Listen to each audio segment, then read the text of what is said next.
Minha terceira diretriz para a prática do aconselhamento bíblico é faça anotações. Isso me ajuda muito. Eu geralmente gosto de usar um caderno sem pautas. Essa configuração do caderno me ajuda muito a ter mais liberdade na hora de fazer minhas anotações. Ah, as anotações me ajudam a concatenar as ideias. Ah, Você não consegue lembrar de tudo no processo de aconselhamento e as notas ajudam muito a lembrar e também a ouvir. Então, a primeira diretriz foi ouvir, né? Procure ouvir. A diretriz de fazer notas ajuda na prática do ouvir, uma ajuda a outra. Além disso, quando você vai aconselhando no processo, você pode esquecer de coisas muito importantes. E imagine que você está no aconselhamento, a pessoa está numa prática de discurso lá de meia hora e você já perdeu o que ela falou no minuto 10, no minuto 15. Algo que foi importante, que deveria ser notado, mas você confiou na sua mente e acabou esquecendo, e isso pode macular a sua prática de aconselhamento. Então, ajuda muito para mim a entender as coisas.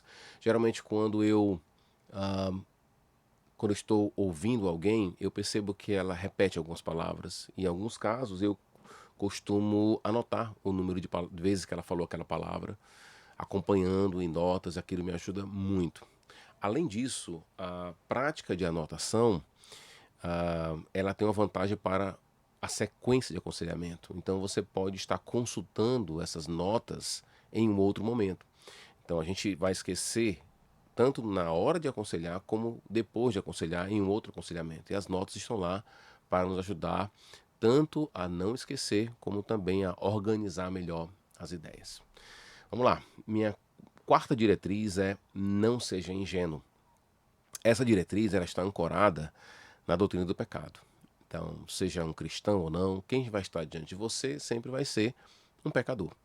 E nem sempre aquela pessoa vai estar procurando a vontade de Deus, né? Na minha vida pastoral, na minha prática de aconselhamento pastoral, muitas vezes a gente percebe que a pessoa fez um plano, ela estabeleceu uma ideia, ela fez todo um planejamento de alguma coisa, ela tem uma ideia, um desejo, ela transformou aquele desejo num plano, completamente alienado de Deus, do plano de Deus, sem nenhum senso missional, absolutamente nada. Basicamente fruto do seu próprio coração, mas aquela pessoa, ela precisa de uma chancela de um líder espiritual.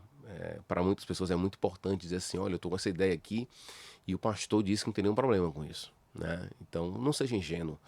Ah, Muitas pessoas não estão conectadas com Deus, elas não querem ouvir falar algo contrário às suas ideias. Se você vai contrário à ideia dela, ela já descarta. E se você também ratificar a ideia dela, só por ratificar, porque a ideia em si parece não ser pecaminosa, você deixou de ouvir. Então, não esqueça disso. Não esqueça que diante você vai ter alguém que vai estar transferindo culpa, vai ter alguém que vai estar também suavizando as palavras quando o assunto são os seus próprios pecados. Então, foi um equívoco, foi um deslize. Ela vai usar palavras que vão diminuir o peso daquilo que aconteceu, né? Você vai encontrar também pessoas que vão estar em prantos, mas nada mais do que um Judas redivivos. Você não vai ter um Pedro ali arrependido, mas a repetição daquilo que aconteceu nos evangelhos. Alguém que está muito triste, mas não dá sinais reais de arrependimento. Então, são vários digamos assim, os comportamentos pecaminosos que vai estar diante de você. Você não pode agir sendo ingênuo, sendo infantil e esquecendo do básico, né? Diante de você tem alguém pecaminoso, pecador, melhor dizendo. Ok? Vamos lá então para a nossa quinta diretriz. Tente mudar de ambiente, se você puder. Tente mudar de ambiente. Qual o objetivo disso? Quando nós vamos aconselhar, pelo menos no meu caso, eu estou em ambientes mais formais. É o meu escritório, é o escritório da igreja, vai depender muito da configuração, se é um homem, se é uma família, enfim. Mas o fato é que o ambiente de aconselhamento geralmente ele é um ambiente mais formal. Você pode optar por ir para uma lanchonete, ir para um shopping ou ir para uma praça pública. Aqui eu moro perto da praia, então eu posso ir para a praia. E você coloca a pessoa na condição de um ambiente mais informal, ou até junta uma turma e vai, sei lá, tomar um café depois. Se conecta com essa pessoa, não somente no ambiente de aconselhamento, mas no ambiente informal, onde ali você pode ter dados significativos para as suas conclusões, para os seus julgamentos, quando o assunto é como eu posso ajudar aquela pessoa naquilo que ela tem lutado, com suas crises, com suas lutas. Então, essa troca de ambiente ajuda muito.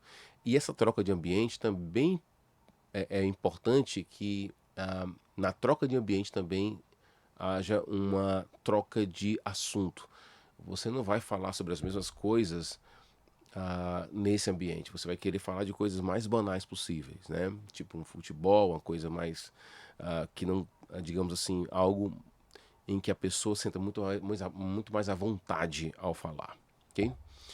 A sexta diretriz: dê um sentido teológico a tudo aquilo que está acontecendo. O que acontece é que a gente tem que trazer Deus para o cenário. A gente tem que aprender a conectar aquilo que está acontecendo com a cruz, com a ressurreição, com o plano de Deus, com o fato de Deus estar construindo um povo, de fazermos parte de um povo.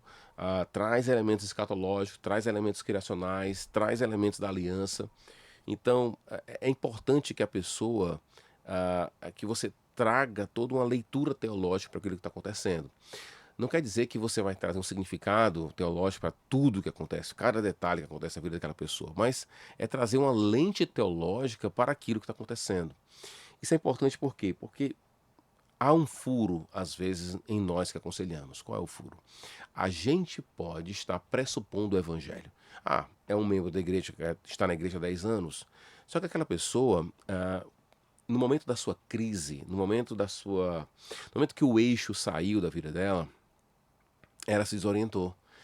E elementos básicos do evangelho talvez foram maculados no processo. Você precisa estar lá para trazer ele de volta. Lembrar essa pessoa das verdades básicas do evangelho. Então é preciso trazer à cena Deus, o evangelho, a cruz, a ressurreição. É preciso trazer fazer uma leitura, trazer uma lente teológica para a realidade. E é só assim que o aconselhamento faz sentido. Por que é importante dizer isso? Porque às vezes o conselheiro ele pode se perder em, digamos assim, dicas práticas. Nada contra dicas práticas.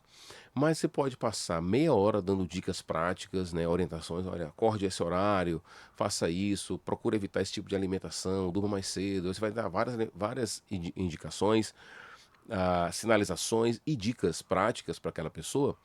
E ela vai dizer para você, mas olha, interessante, eu coloquei isso em prática e as coisas têm funcionado, realmente, que bom.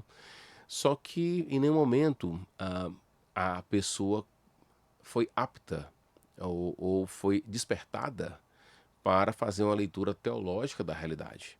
Então, isso acaba não sendo aconselhamento bíblico. Acaba sendo um tipo de conversa prática, valiosa, mas que não tem.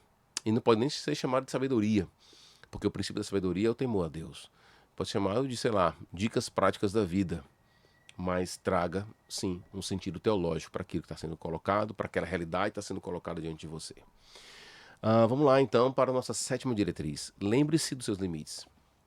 Talvez esse é um dos pontos mais dolorosos para a vida de um conselheiro. Ele tem que lembrar de que ele não transforma, não muda as pessoas. Então a gente está constantemente aconselhando, orientando, tentando o melhor para a vida daquelas pessoas. E no processo da prática do aconselhamento, a gente pode se sentir culpado. É uma armadilha do nosso coração pecaminoso, quando na verdade, olha, você orientou, você falou, você indicou, você acendeu todas as luzes possíveis para que a pessoa pudesse ver, entender, aceitar, compreender, aprender as coisas, mas nada. Nada. Então, entenda. Isso volta para aquilo que eu falei no vídeo 1, na parte 1 desse vídeo aqui, que é a oração e o conhecimento bíblico estão pressupostos em todas essas diretrizes. A oração me dá esse senso de limitação, de que eu não posso, de que eu não consigo realmente mudar as coisas. Só o Senhor pode mudar. E minha última diretriz é um tipo de palavra de encorajamento. Veja como o Evangelho é poderoso. O que eu estou querendo dizer com isso?